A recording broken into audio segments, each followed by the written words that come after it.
Excellency, sir, permit me to stand on existing protocols so that I can save some time. Good afternoon, ladies and gentlemen. I wouldn't have needed to present or to say more about biofortification, having heard from the ED of Agribusiness Directorate and from my Honorable Commissioner of Agriculture. I think the deed is already done. But just to point ourselves to some key information that we need to have when we talk about nutrition. So I'll just pick a few slides to justify this. You can't lock down nutrition. You can lock down every other thing. At the point you lock down nutrition, something will happen. And I think we will show you what may happen if that is the case. And when we say nutrition, please, don't let's keep our mind on I am eating, 1 kg wrap of fufu or 3 wraps of gari. It goes beyond that. Nutritious foods are not needed in high quantities in the body. If your food is nutritious, you need just a small quantity, and your body will say, thank you so much. At the point your food is skewed, at the point you are looking at purely carbohydrates or just protein, there are parts of your body system that will begin to complain. But let's see what that could be. When we say food, the point is not all parts of our body require just energy, for which we are eating fufu and gari. Some parts of our body require some good supply of iron, zinc, vitamin A. And interestingly, these are the 3 key micronutrients that the World Health Organization is asking us to promote. It's asking us to work with you to ensure that our bodies are not deficient in them. Because there are repercussions for that. All right? The lack of iron in the body could lead to anemia, fatigue and weakness, impaired cognition, damage to the brain. The lack of zinc will lead to stunting.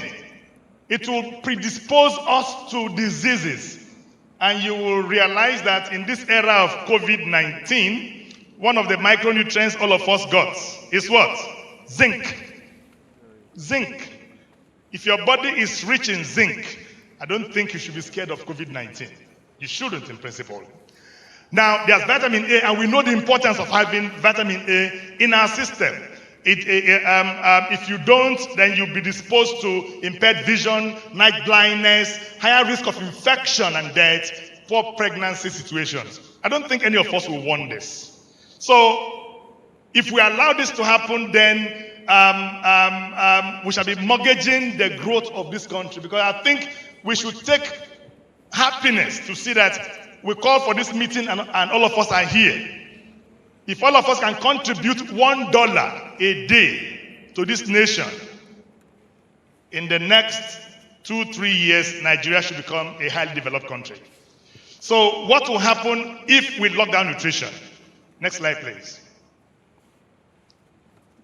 If you lock down nutrition, let's see the brain cells of a child and how nutrition can affect it.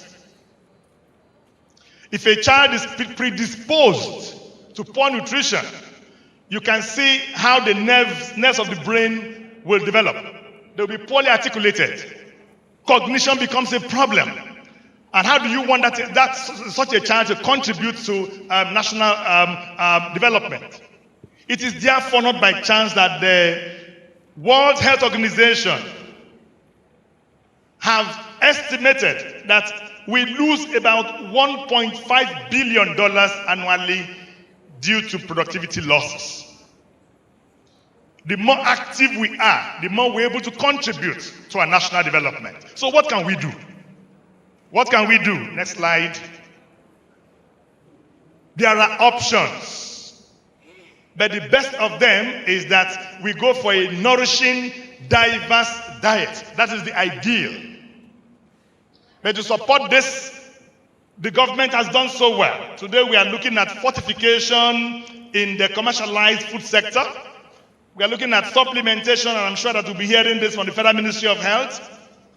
And a food-based approach now is what we call biofortification.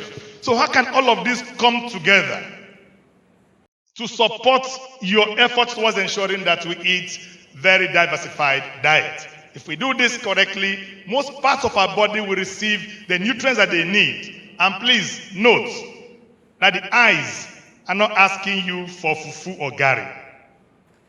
The blood is not asking you for fufu or gari. The heart, the spleen, they're asking you for some essential micronutrients. And so if you don't have them, even though you've eaten, you are still what? You are still hungry. And that's what we call hidden hunger. Next slide. The joy we have today is that it doesn't matter whether you are rich or you are poor. Those staple crops you normally grow can become the channel to deliver these essential micronutrients. And Honorable Commissioner of Agriculture has rightly put it clear to us. A process called biofortification, natural, no genetic modification.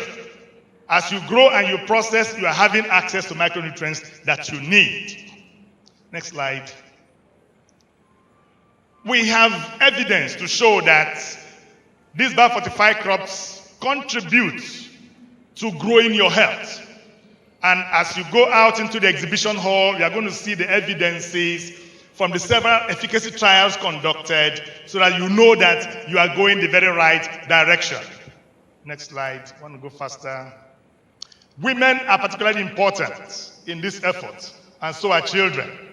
And this is why we have what we call the Smart Mother Initiative. No mother would want her child to die, and no mother would want her child to fail to grow to full capacity. When a mother does that, you cannot say she's smart. Smart mothers will go the extra mile to ensure that the children grow to full capacity. Now, let's listen to the words of Aki Adesina, the president of African Development Bank, who was once our minister here. And he said, biofortified crops are going to be game changers in dealing with the issue of malnutrition in our world today. And truly, it's a game changer. And let's pick the words from a World Food Prize laureate, who is the father of Indian Green Revolution.